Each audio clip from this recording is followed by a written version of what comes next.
So the site we're looking at is a Brockway disc golf course in Rosemont, Minnesota. To start off with, I'll tell you a little bit about the site. So the site was formerly a golf course, and that was right up until about 2005. So back then there was a maintenance plan in place, but currently there is no maintenance plan. There's no cultivation, no aeration, no fertilization, all those kind of things. Just mowing is the plan, so they mow once or twice a week, and that's about it. So the site is mostly covered by turf, and there are quite a few wooded areas all around the course too, so those are going to be dense wooded stands. In general, the site is fairly successful. There are a few problems, but it's nothing major. A few minor problems, so a few turf problems, a few weed problems, and then soil compaction is a big issue there. But for the most part, it's nothing major, I mean.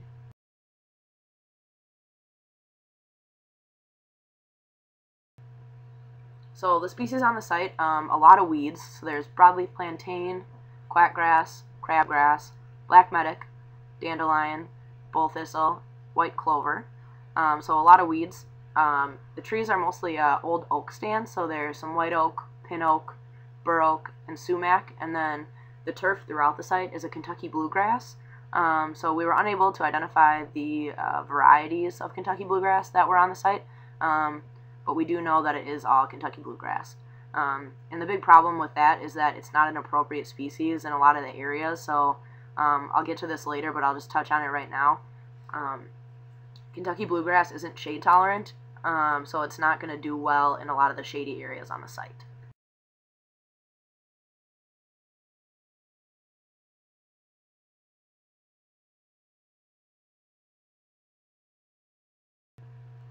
So a little bit of soil information. We were able to get a soil test from the University of Minnesota, and these are the results that we got. So just a couple of minor problems with the soil. It's nothing major. These are easily fixed. So the soil texture, a medium soil texture, which is great. Organic matter is going to be right around 6%. Soil pH is going to be right around 6.6, so that's pretty good. Phosphorus in parts per million is 20. Potassium in parts per million is 99, and there's no lime in the soil at all. So the main problems that we are seeing after looking at the site and visiting the site and kind of assessing everything that we saw, drainage, not a big issue, but still could be an issue sometimes. Leaf litter in the fall was a big thing that we saw. Soil compaction is a huge issue. Shade is a really big issue, and weeds, a pretty big issue there as well.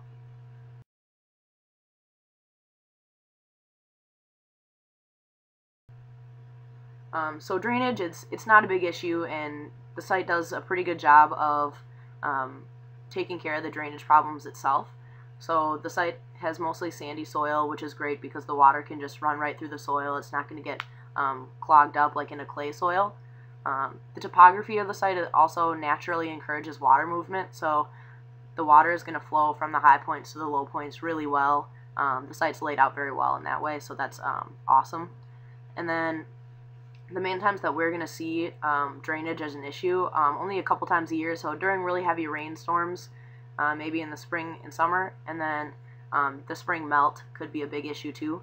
So there are a couple of low spots with no drainage at all, so all the water that flows away from the rest of the site pools into the low spots, so during those heavy rains or the spring melt, it could be an issue, easily fixed with some minor manipulation of the land or a couple of drains, but again, it's a minor problem.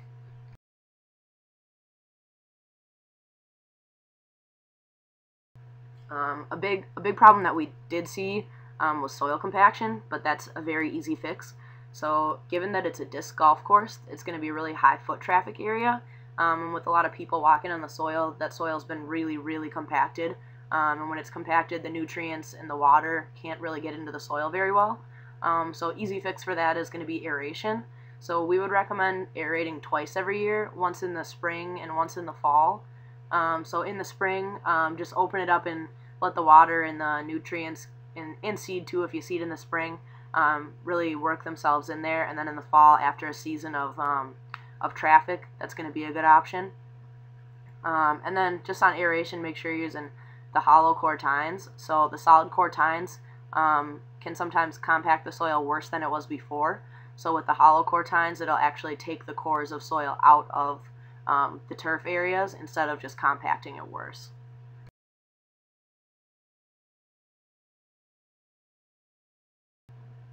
So leaf litter was also a problem that we saw. As you can see in the picture, there are a ton of leaves on the ground, and it doesn't look like they're going to get cleaned up, or they haven't been cleaned up yet when we looked at the site. So with all the trees on the site, that's going to be an issue. So the turf isn't exposed to the sunlight when the leaves are down, so it's not going to be able to photosynthesize. And then also, if the leaves are left on the turf over the winter, that's going to be really bad in the spring. So it's an easy fix for that one too. Just mulch them or get rid of them somehow. You can use a track back, you can rake them up, but I think the best fix would be to mulch the leaves. So instead of using a mowing kit on a mower, you can use a mulching kit, and that'll just crunch the leaves up into tiny pieces and disperse them so that they're not gigantic piles of leaves all over the site. One big issue was shade, and this was a problem all over the whole site.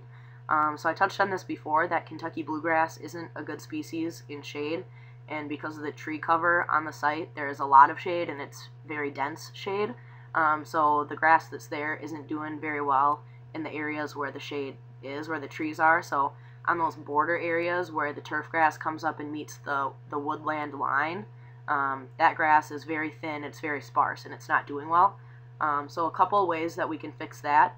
We would recommend pruning the trees, so just once every few years, just thin them out, kind of around the border where the woodland meets the turf grass. Just on the trees around the edge, just thin them out so that a little bit more sunlight can get to the grass. Or another solution would be to overseed with a better species that's going to be more appropriate for the area. So the recommendation that we would make is a tall fescue. So tall fescue is a really, really great species for this area. It's extremely shade tolerant and wear tolerant, so it's going to do really well around the borders where it's shady, and there's still going to be people walking around, and it's very wear tolerant. So that's going to be a great option to put that in.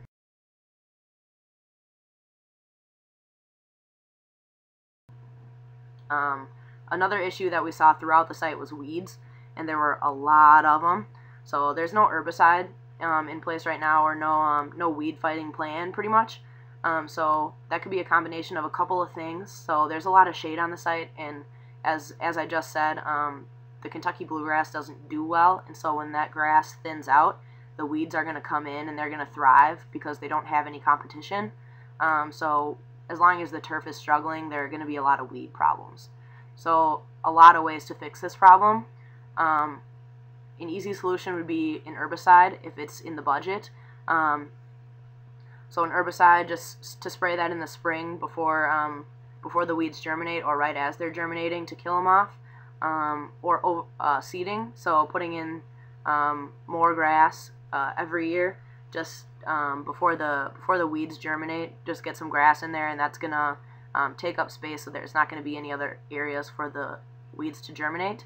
And then fertilizer once you have the grass down. So as long as the grass is thriving, it's doing well, it's soaking up nutrients, those weeds aren't going to be able to compete. So product recommendations that we've got for this site, a tall fescue blend for seeding. So again, it's a very wear tolerant and very shade tolerant grass. So along all the shady parts of the site, which is a lot of the site, that's going to be a really, really great option. And a 20-10-20 fertilizer, applied at about a pound of nitrogen per 1,000 square feet. So that's going to promote really, really healthy stands of turf. As long as there's new grass going in, you want to encourage it to grow, you want to get it strong and healthy, and that's going to be a really great way to do that.